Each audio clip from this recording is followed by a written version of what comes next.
Bienvenidos a The Deep Dive. Aquí nos sumergimos en lo desconocido, en lo enigmático. En los misterios que nos rodean. Exacto.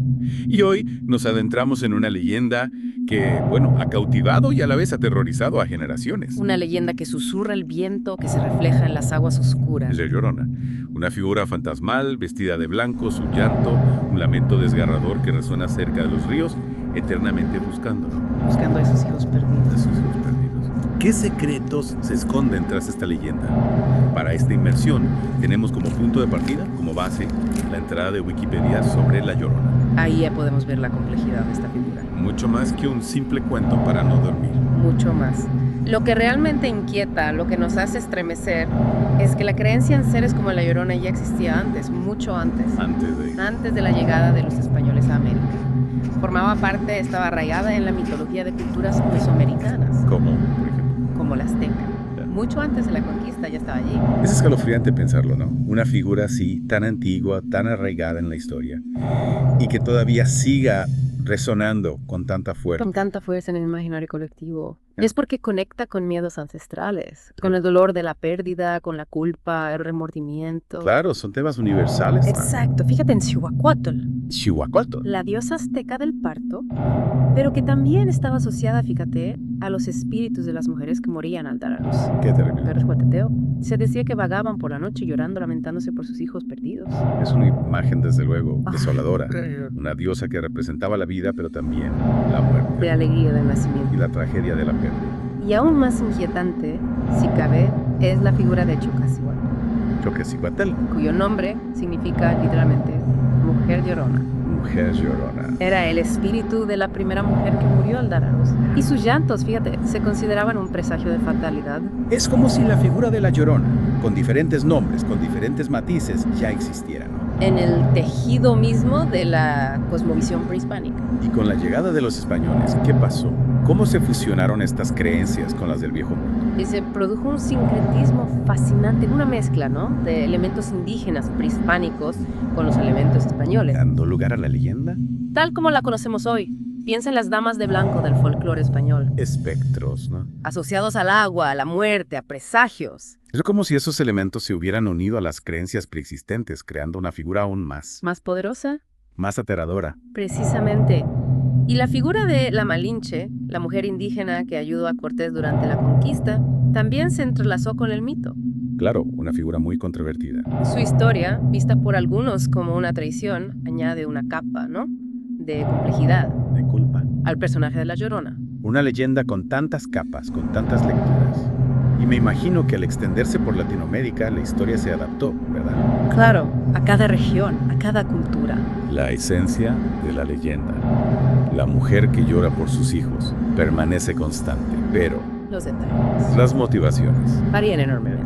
¿Podrías darnos algunos ejemplos de estas variaciones regionales? En Guatemala, por ejemplo, a veces se la llama María, María, un nombre más cercano, ¿no?, más familiar. que la acerca a la gente. En Costa Rica está vinculada al Río Grande de Tárcoles, Ahí está, en un lugar concreto. un lugar específico que la arraiga a la geografía local. Y en Uruguay se dice que ronda el lago del Parque Rivera en Montevideo. Un lugar emblemático. Es como si la Llorona se adaptara, ¿no?, Al paisaje, a la cultura de cada región. pero sin perder. Pues esa. Fascinante, ¿no? ¿Cómo una leyenda puede ser a la vez universal y local?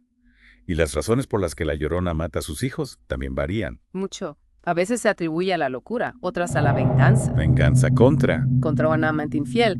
Incluso hay versiones en las que la muerte de los niños es accidental, ¿no? Un accidente. Un trágico error que la condena a vagar eternamente. Eso le añade otra dimensión a la tragedia, ¿no? En algunas versiones es una asesina, en otras una víctima del destino. Exactamente.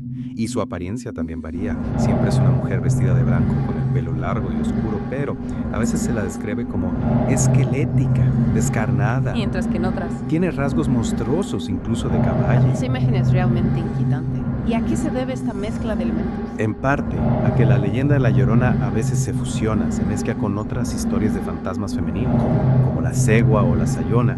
Es como si todas estas figuras formaran parte de un mismo, ¿no? Universo. Un mismo universo de terror, compartiendo rasgos, alimentándose unas de otras. Un universo de terror con raíces ancestrales. Y más allá del miedo, ¿qué significado simbólico se le puede atribuir a la Llorona? ¿Qué nos dice esta figura sobre nuestras propias ansiedades? Esa es una pregunta Compleja. que nos invita a reflexionar. La Llorona nos habla de nuestros miedos más profundos. De la fragilidad de la vida, Claro. de la culpa que nos persigue. Sí. Es una advertencia contra la desobediencia, contra las pasiones descontroladas, contra la pérdida de la inocencia. Es curioso cómo una figura tan antigua puede conectar con miedos tan universales. Podría ser que la Llorona representa también los traumas del pasado, la violencia de la conquista, el dolor de un pueblo sometido. Sin duda, la Llorona puede verse como una encarnación del dolor indígena, Ah. de la pérdida de la identidad del desarraigo cultural. No olvidemos que su figura se fusionó con la de la Malinche, Claro. símbolo de la traición y la colaboración con el enemigo. Es decir, que la Llorona puede ser vista como una víctima, como un símbolo de la resistencia ante la opresión. Exactamente. Y esa dualidad, esa mezcla de terror y compasión, Ajá. es lo que la hace tan fascinante. No es solo un monstruo, es un personaje complejo, lleno de matices que nos interpela a nivel emocional, histórico. Y esa complejidad ha inspirado a muchos artistas, ¿verdad? La Llorona aparece en pinturas, canciones, películas. Así es. La Llorona ha trascendido el folclore para convertirse en un ícono cultural, un referente artístico que se renueva constantemente. En la pintura la vemos representada desde el siglo XIX, a veces como una figura espectral, otras como una mujer sufriente, con el rostro marcado por el dolor. Y en la música, ¿qué tipo de canciones se han inspirado en ella? Hay desde corridos tradicionales que narran su historia hasta canciones de rock y pop que la reinterpretan desde una perspectiva moderna. La Llorona es una fuente inagotable de inspiración musical porque su leyenda se presta a diferentes estilos y emociones. Es como si su llanto resonara en cada nota, en cada verso. Y en el cine su presencia es aún más impactante. Desde las películas de terror clásicas hasta las producciones más contemporáneas, La Llorona sigue aterrorizando y fascinando al público. ¿Qué destacarías de las representaciones cinematográficas de La Llorona? Hay películas que se centran en el aspecto sobrenatural, en la atmósfera de terror, mientras que otras exploran las dimensiones psicológicas y sociales de la leyenda. En algunas, La Llorona es un monstruo implacable, en otras, una figura trágica que busca redención. Me imagino que hay mucho debate sobre si estas películas logran capturar la esencia de la leyenda. Por supuesto, hay quien critica que algunas adaptaciones simplifican demasiado la historia o que se centran en el terror comercial sin profundizar en el trasfondo cultural y simbólico. Es comprensible. La Llorona es mucho más que un simple monstruo de película. Exactamente. Es una figura rica en significados, un reflejo de nuestras propias ansiedades, un eco del pasado que sigue resonando en el presente. Y al igual que la leyenda ha viajado a través del tiempo y las culturas, podríamos decir que hay figuras similares a La Llorona en otras partes del mundo. Sin duda, la figura de la mujer que llora por sus hijos, condenada a vagar por la tierra, aparece en muchas culturas. Es un arquetipo universal que conecta con el dolor de la pérdida, con la culpa y el remordimiento. ¿Podrías darnos algunos ejemplos de estas figuras? En la mitología griega tenemos a Medea, que mata a sus hijos tras ser abandonada por Jasón. En el folclore celta está la Banshee, cuyo llanto anuncia la muerte. Y en Japón los sonríe espíritus vengativos, a menudo mujeres que sufrieron injusticias en vida. Es fascinante cómo culturas tan diferentes comparten estos arquetipos, estos miedos universales. Es una muestra de que, a pesar de las diferencias culturales, hay emociones y experiencias que nos unen a todos. El dolor de la pérdida, el miedo a lo desconocido, la búsqueda de justicia son temas que resuenan en todas las culturas. Y en el caso de La Llorona, esa resonancia se amplifica porque su figura se conecta con la historia, con la identidad, con las heridas del pasado que aún no han cicatrizado. Precisamente La Llorona nos habla de un pasado que se niega a desaparecer, de traumas que se transmiten de generación en generación. Es una figura inquietante, pero también profundamente humana. Y si esa es la clave de su poder. La Llorona nos aterra porque nos refleja, porque nos recuerda que todos somos vulnerables al dolor, a la pérdida, a la culpa.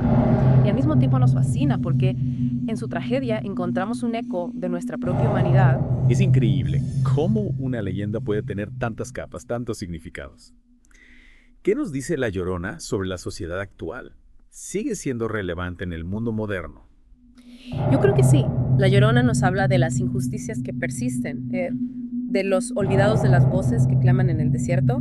Piensa en las madres que buscan a sus hijos desaparecidos, Es verdad. en los migrantes que mueren en la frontera, en las víctimas de la violencia y de la marginación, Es como si su llanto se convirtiera en un grito colectivo, ¿no? en una denuncia de las tragedias que aún nos asolan. Que nos rodean. Exactamente.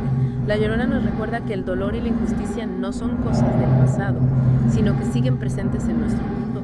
Y nos invita a reflexionar sobre nuestro papel en la construcción de una sociedad más justa, más compasiva.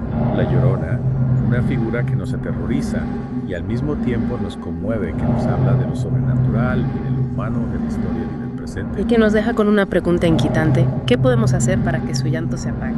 ¿Cómo podemos construir un mundo donde no haya más madres que lloren la pérdida de sus hijos, donde la justicia y la compasión prevalezcan sobre la violencia y el olvido? Preguntas que resuenan con fuerza en nuestros corazones.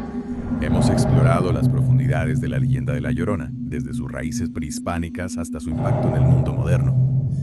Pero ahora te toca a ti, querido oyente.